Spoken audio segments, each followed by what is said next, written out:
too longer. We have an extra room before we leave the area. Okay. Verify, close that crew rescue. Locker equipment has been replaced. The locker secured. That's affirmative. We will do that before we leave the level. Okay.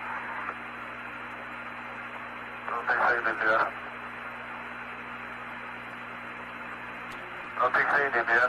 Go ahead. At this time, we can verify 14542 on page 369, 542. Columbia, Houston, we're ready for the silo launch configuration voice checks. Okay, this is CDR. Read you loud and clear, Houston.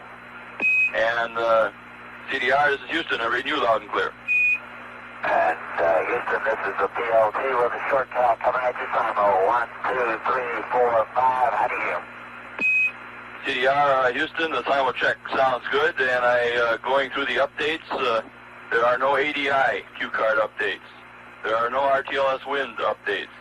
The altimeter, 3021.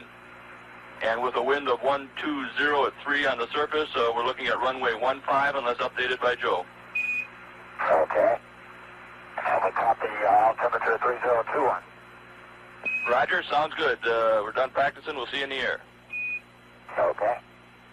Stand by, 30 seconds. This is Shuttle Launch Control at T-minus 30 minutes and counting. We have just had a voice check between Commander John Young and Houston Mission Control, and between pilot Bob Crippen and also Houston Mission Control. Everything working satisfactorily. They gave them an indication that they would be using runway 15 if necessary for a return to launch site abort. They have pressurized the orbiter maneuvering system with gaseous nitrogen, and that has been done satisfactorily. We have also heard from the landing sites at Edwards, California, and at Northrop Strip, White Sands, New Mexico, that they are ready to support the launch. The weather continues to look good for the launch as the sun begins to come up, a launch which should occur just approximately 1 hour from now. We have had confirmation that we will have the build-in hold on time at the T-minus 20-minute point. This is a planned build-in hold and is 20 minutes in duration. At that time, we will adjust the countdown clock by approximately 51 seconds to ensure that we come out exactly on 7 a.m. this morning for the launch. At the present time, everything going very smoothly. The countdown at T-minus 28 minutes, 40 seconds and counting. This is Shuttle Launch Control. EPD, you need them on your channel? Negative? Okay, go. Step 543 has been verified. EPD. Go ahead, EPD. Step 535, the thick racks are powered up. All values are acceptable. Roger, thank you. Quality air-to-ground voice checks, 538 to 541 are done.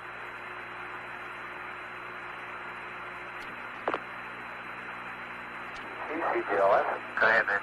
TLS limit change and dual notifications with DRS and TRS complete. Okay. You're standing by to do the pass DFS transfer, right? Affirmative. 5 o'clock? 5 o'clock. Right. Quality head cover is 533 and 34. And crew, closeout crew is leaving. Okay. Sounds good. I did. Don't be. See you again in California. Roger that. All right, talking. Stand by, 30 seconds. This is Shuttle Launch Control at T-minus 25 minutes, 33 seconds and counting. At the present time, the closeout crew has gotten into the elevators coming down to the pad surface.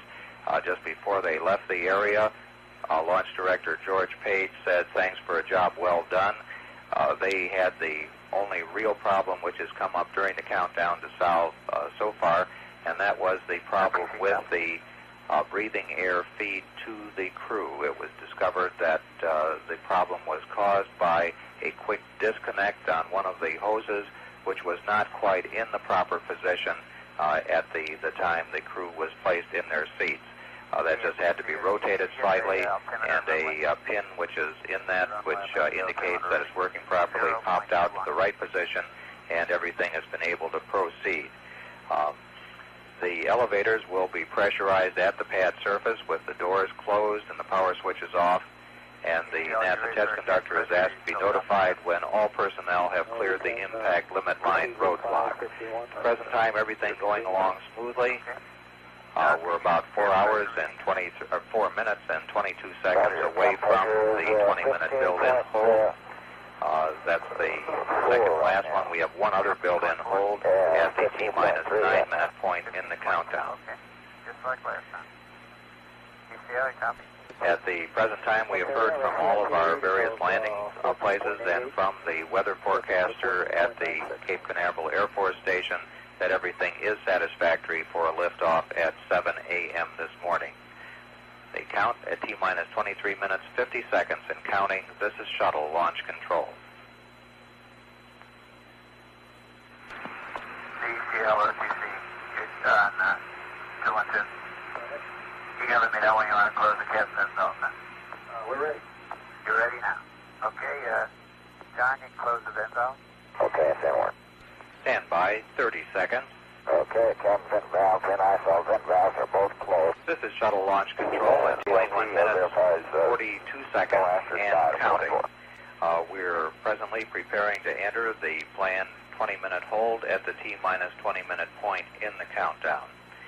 The astronaut John Young has just been asked to close the cabin vents, and they will repressurize the cabin at that time.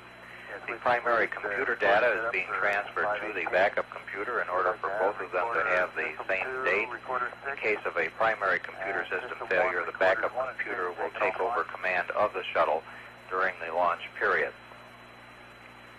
During this 20-minute hold period, there are a number of things which must be done.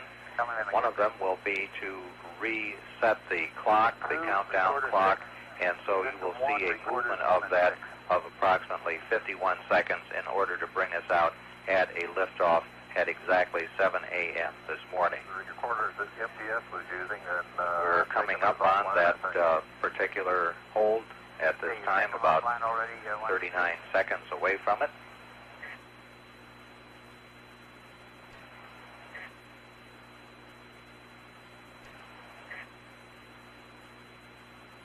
The weather aircraft will be active at this time. We have a number of aircraft which will be in the air. They include weather aircraft and also chase planes. The chase planes will not take off until later at the T-minus 9-minute hold period, with the final plane being launched at T-minus 5 minutes with a very, very tight constraint there.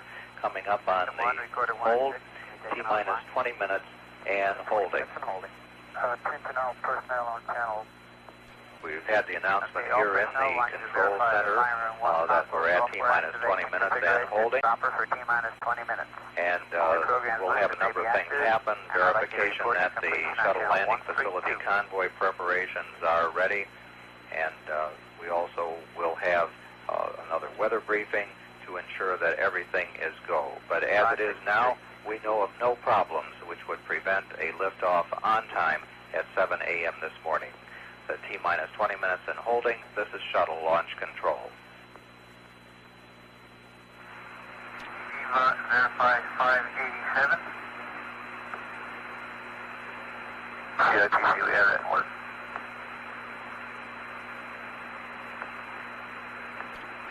CFPC? COTC, go ahead. Yeah, we'll be picking up the fuel cell purge when we come out of this hold, and we need a QC on 153. Roger, QC, you copy that? QC, copy. They'll be there. QC, copy. OTC copy. OTC copy. COIE 212. COIE, go to 132. Copy.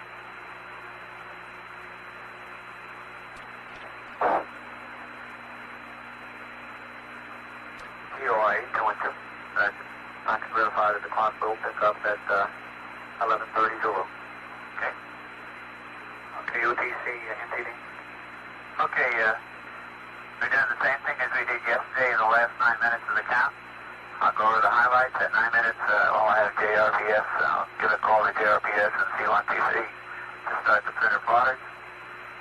And at 9 minutes, we'll have the CDR started at that timer 5 o'clock. ASR, would you copy? Stand by 30 seconds.